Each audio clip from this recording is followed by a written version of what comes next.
l'homme de ma vie. Bonjour. Nous sommes déjà comme mariés. Alors à quoi bon cette cérémonie?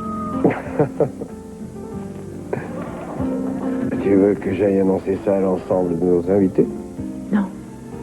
Puisqu'on est là, autant y aller. Ces potes de paille ne sont pas assez douces pour y passer encore une nuit. De ce côté-là, je suis tout à fait d'accord avec toi. J'ai 10 000 choses à faire. Il faut que je me lève, que je m'habille, que je cueille des fleurs des champs pour mon bouquet. J'ai aperçu de jolies fleurs l'autre jour quand on faisait du cheval, mais ça devait être assez loin d'ici. Hein? C'est bien trop loin. Je ferais mieux de cueillir quelques jolies fleurs dans le jardin. Je peux m'en contenter. Oh, ce n'est pas à toi aujourd'hui de t'occuper de ça. Ça ne me gêne pas, c'est... Non. Ouais. Tu as peut-être raison. Ces fleurs étaient très loin d'ici, je ne sais même plus exactement où elles se trouvaient, pour tout te dire. Et c'est bien dommage. Je trouve qu'une femme, le jour de son mariage, mérite que le moindre de ses désirs soit satisfait. Surtout quand cette femme est aussi belle que la mienne.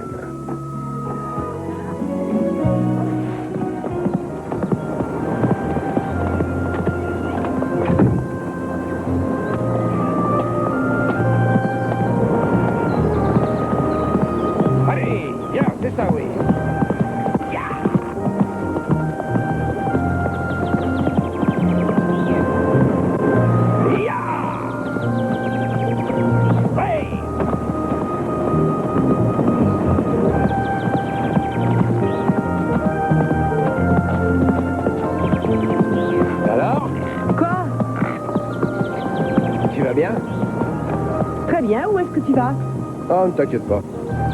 Je serai là pour le petit déjeuner. Ya! Tu veux tes œufs comment? Sur une assiette! Chérie, pense à moi!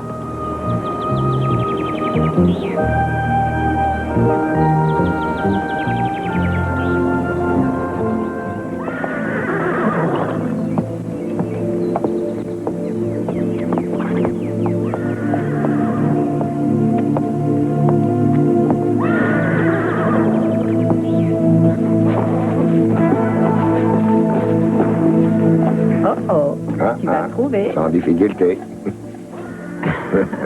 Quand tu étais petite, tu avais la manie de te cacher dans les écuries quand tu risquais d'avoir une fessée.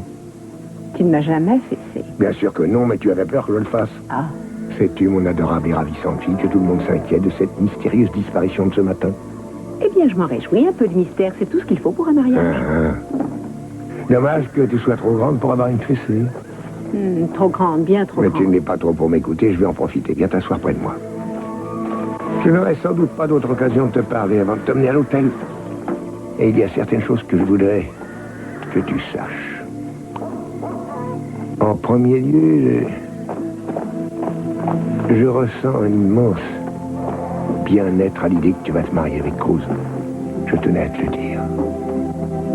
Et j'ai hâte de vous voir tous les deux réussir votre mariage et fonder une famille. Car vous allez fonder une famille. Vous serez de merveilleux parents.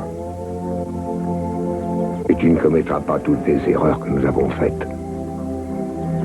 Je ne me rappelle aucune erreur. Parce que tu es indulgente, ma chérie. Mon Dieu, si j'avais pu faire bien mieux que je n'ai fait. Mais aussi imparfaite que j'ai pu l'être, ma chérie, je le suis encore. Je ne pense pas que tu aies douté de mon amour. Ce que je m'efforce de te dire, et j'ai sans doute un peu de mal à l'exprimer, c'est que, quoi qu'il arrive à notre famille, je pense aux changements qui peuvent survenir. Il y a une chose qui est éternelle. C'est mon amour pour toi. Et quoi qu'il advienne entre ta mère et moi, je serai toujours là, ma petite fille. Je t'en fais la promesse. Je le sais, papa. Je voudrais que vous soyez heureux. Et ensemble. Oui, ça, je le sais bien. Écoute-moi juste une minute encore. Aujourd'hui, interdiction formelle de t'inquiéter un seul instant de ta mère et moi, ou de qui que ce soit. Cette journée est la tienne. Tâche de ne pas l'oublier. Oui, chef. Merci. Je t'aime tellement. Je t'aime aussi. L'ennui, c'est que demain, tu ne seras plus ma petite fille.